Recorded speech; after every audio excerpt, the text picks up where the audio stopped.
Hey everybody, Josh here from Briarwood Vans, and today we're going to take a look at this 2023 Ford Transit Connect camper van. So we're going to jump right into this thing. I'm going to apologize in advance, it's a little windy out today, but we'll start on the outside and then we'll move to the interior. I do want to mention down below in the description, you'll find my website, briarwoodvans.com. You'll also find a bunch of links to products you're going to see throughout this tour, as well as other van builds that I've done in the past. That's it, now let's jump into the tour. So one of the first things you're going to notice on the outside here is up top on the roof, there's a big cargo bin mounted on some crossbars. Now, of course, this is a really tiny van, so this is a good way to add some much needed storage. And right behind that, we have the MaxxAir fan. Again, all of the make and model linked down in the description. And that's all we have going on up on the roof, no solar panels or anything like that. Now we'll hop over to the passenger side where the main entrance is located. So if we pop open the slider door, we'll get a good look at what's going on the inside here. I'll just pop open all the other doors real quick to get some more light in here.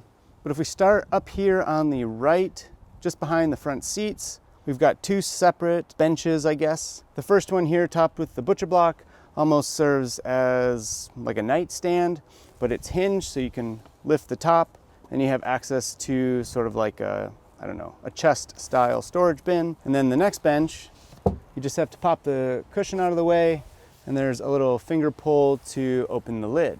Now inside of this bench is where the auxiliary battery is stored, and then of course there's extra room for more storage.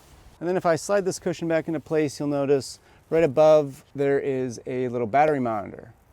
Now before we move on to the bed, we'll touch on this end of the sort of sink cabinet, kitchen cabinet. Up here at the front, you're gonna have a handful of accessories. First one we have here is for the ceiling LEDs. These are little touch-sensitive dimmer switches. They're nice and low profile. And then below that we have, of course, some USB plugs, your standard 3-prong outlets, and then this is the on-off for the inverter. Now you do have to turn on the inverter in order to use the 3-prong outlets, but keeping the on-off switch close to the outlet makes everything nice and convenient. And right next to that we have our little 12-volt fridge. Sort of like a cooler or chest style fridge. It just slides out in this drawer. You can pop the lid open, grab your goodies, and tuck it back inside the cabinet when you're done. I'll move over to the back of the van so we can finish going through this sink cabinet. Up at the front of the cabinet, you're gonna find a couple drawers mounted just above where that fridge is installed. And just like the nightstand, this cabinet is topped off with some butcher block. Now there is a plug for the sink that fits in here. I just haven't made it yet.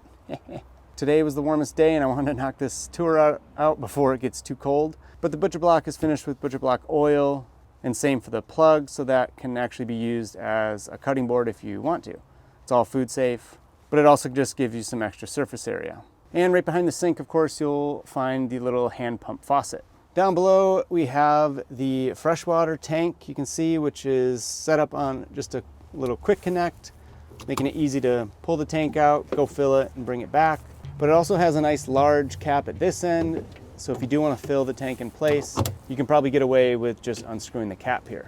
And you'll notice there's no gray water tank on this one. It just has a discharge hose. The drain hose here just routes out the bottom of the van. Skipping the gray water tank just gives you a touch more of, storage space in these tiny campers. So most clients tend to go for just the discharge hose.